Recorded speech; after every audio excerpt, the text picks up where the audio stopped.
Hello, and thank you for joining us for this demonstration of the Assisted Living Dashboard in LTC Trend Tracker. I wanted to point out something really quick before we get started. I'm already on the AL dashboard, but in case you have access to skilled nursing centers too, you may, when you log in, be on the SNF dashboard. If that is the case, you would just come over here to the left-hand menu, click AL dashboard, and it will take you right here. Another thing to note today as we do this demonstration that I am in a demo account with dummy data. It runs a little bit slower than the LTC Trend Tracker site, so please don't think, oh goodness, does the site run this slow? No, it does not. And also, I have account administrator view, meaning I may have a different view than you would and access to things that you may not, depending on your level of access or if you are the account administrator. So I just wanted to point that out before we moved on. One thing I think that's really great about the Assisted Living Dashboard is you get a view of everything, of all your assisted living measures in one place. So it's a great place to quickly log on, hopefully daily, maybe weekly for you, and just see how you're doing. What's also great about the dashboard is it's completely modifiable, and I'm going to walk through that. So first, we can see all of our measures. I'm going to take you down here where you can see all the measures, NCAL measures, the 4, AL turnover and retention, Core Q is there. For AL turnover and retention, if you see an arrow, just means you have more data to keep clicking through. It will disappear when you hit the end of that. Also want to quickly point out that we have these nice arrows that indicate the trend. So red means bad, green means good, blue means neutral. So in this instance, if you have a red arrow for the direct care staff retention, it is going down, that is bad. If you have a green arrow going up, staff RN's retention, that is obviously very good to keep your nurses. So that is green. If you have no arrow, like the family response rate and family satisfaction, it just means you don't have trend data. That is your first data point. And if you have a blue arrow, like we see here in our turnover and retention with administrators and executive directors, it just means it's neutral, no change from the last trend.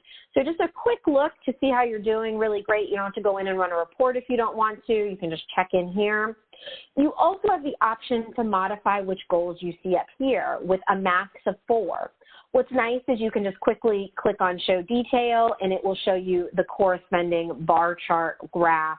So you can see how you're doing in regards to your peers. So my centers are blue, yellow is peer comparison, and you can set these peers. So I'm going to show you how we can modify the dashboard, and you can choose your different goals that you set. I am going to point out the 4 goals on there right now are our quality initiative goals.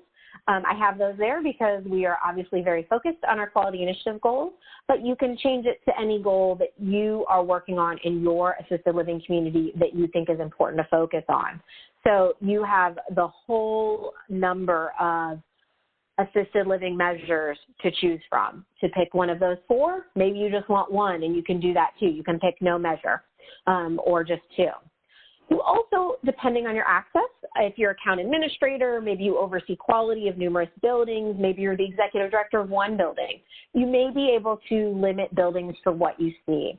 More information will be contained on building groups in future demos. You can also limit your peers geographically, which is really nice.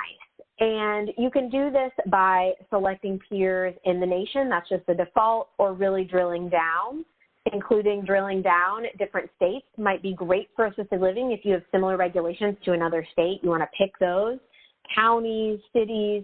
Now, the only caveat with this is the fact that there has to be at least 5 assisted living communities in your peer group. And if there are not, it will not show information. We don't expect you to know this. You'll get an error message that there are no peers in the group you selected. You need to select a new peer group, so you just need to go up. So it's really important to encourage your peers to submit data so you guys can really drill down. You can also limit peers by building type: for-profit, not-for-profit, government-owned, part of a multi, IOs, location, urban versus rural, center type, etc. And last but not least, you can also select by peer type or by bed size type. So you can click as many as you want. If you want to go up to 125, you can do that, just right under 125. You want to go ahead and save your dashboard criteria. Doing that will take you right back to the dashboard, and it will show you what criteria you selected. This will not change until you go back in to modify my dashboard, change it, and save it. So when you log back in, you don't have to remember, what peers did I select last time I was here? It shows you right here, and it also shows you your building. So for now, I only have one building selected, but if you have access to other buildings, you would see other buildings if you selected those. I also want to point out something really important in quality improvement, and that's goal setting. You have the ability now to set goals, and the ability to set organization goals is based on your account administrator status. So if you don't have access to set organization goals, you will not see that as an option. As I mentioned before, I do have that option, so I just hit set goals. I pick the building I want to, and it will come up with our goals and anything that's been entered. So as you can see here, I do have access to organizational goals and access to my goals. If I did not have access to organizational goals, it would just have that 30 there and not the option to change it. So you'd still see your organizational goals. As you can see, it does give you a little data on your trends and your peers' trends. Please do not worry. I realize that says August 2017. Again, this is a demo site with dummy data. We have a lot more current data in our regular LTC Trend Tracker site that you all have access to.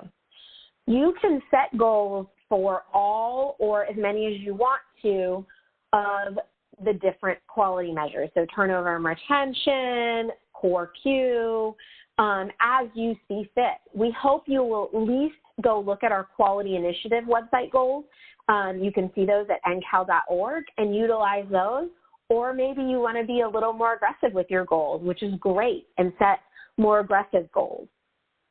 We just want to be able to give you some kind of benchmark that you can utilize or goal to work towards. One other important thing, once you enter your goals, make sure you save them before you go back to your dashboard. You will receive a little message there that says your goals were successfully saved. You just hit OK, and then you return to your dashboard. After that, again, your goals will not change, your community goals, until you go in and change them, or anyone that has access. So maybe you have a nurse at your assisted living who has access to do that and an executive director. I would suggest letting one person have access to setting goals for the community, not two. You maybe could just agree upon it so you don't have someone going back and changing those. They are set at a community level, so it's just important to remember. If you have any questions or need any help with LTC Trend Tracker, you can always contact our help team at help@ltctrendtracker.com. Thank you for viewing this webinar, and we hope you enjoy the AL dashboard.